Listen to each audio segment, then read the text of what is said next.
Urgent. Nouvelle vague de sanctions contre le Rwanda. Restriction de visa pour les officiers rwandais et leurs familles. Partagé.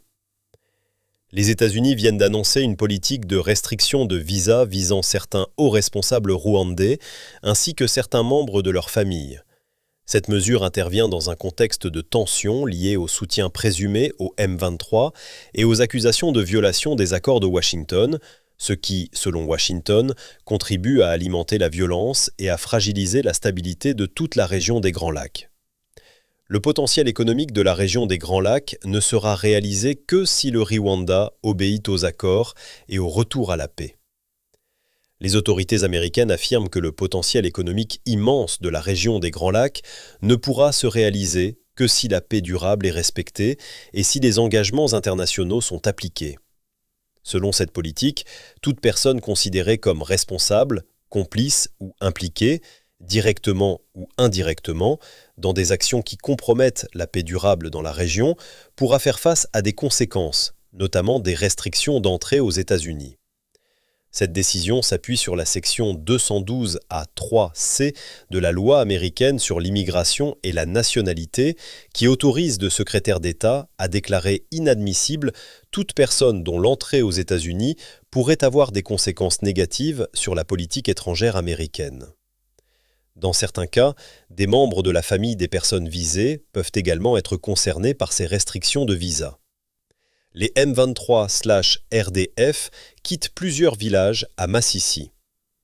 Depuis hier et aujourd'hui, les éléments M23/RDF abandonnent plusieurs villages dans le territoire de Massissi. Une situation surprenante qui soulève des questions. Qu'est-ce qui les pousse à se retirer ainsi ? Il semble que les pressions et les menaces se renforcent fortement sur le terrain. L'économie du conflit. Par exemple, le Conseil a établi un régime de sanctions en lien avec les situations en République démocratique du Congo et en Libye, a imposé des restrictions au groupe Al-Shabaab. Le Conseil a demandé aux opérations de paix de l'ONU de travailler avec les gouvernements nationaux pour combattre l'exploitation illégale de ressources naturelles par les groupes armés. La région des Grands Lacs est un bon exemple.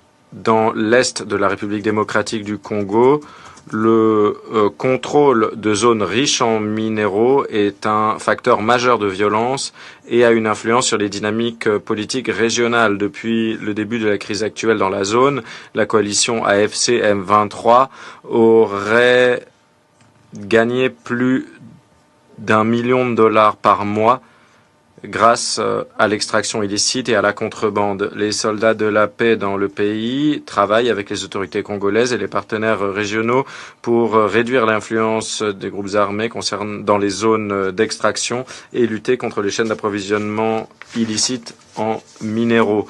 Pour compléter ces actions, l'envoyé spécial... Édito spécial. Washington frappe fort. Kagame et ses réseaux dans le viseur judiciaire. Un avertissement qui résonne comme un coup de tonnerre diplomatique. Les États-Unis viennent d'envoyer un signal clair. Les responsables de l'agression contre la RDC et leurs complices ne bénéficieront plus d'aucune zone d'ombre. Désormais, la justice internationale entre en scène. La déclaration est sans ambiguïté. Les personnes soupçonnées d'être responsables, complices ou impliquées, directement ou indirectement, dans des actions visant à saper ou à entraver une paix durable dans la région des Grands Lacs, seront poursuivies. Derrière cette formule diplomatique se cache une réalité beaucoup plus brutale.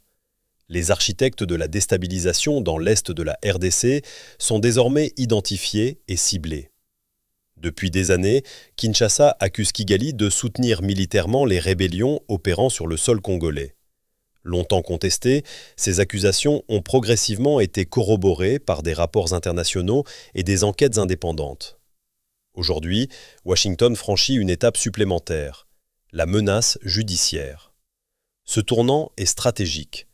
Les sanctions économiques peuvent fragiliser un régime, mais la poursuite judiciaire internationale vise directement les décideurs et leurs réseaux, officiers, financiers, relais politiques et logistiques. Pour le pouvoir de Kigali, le message est clair. L'impunité régionale touche à sa fin.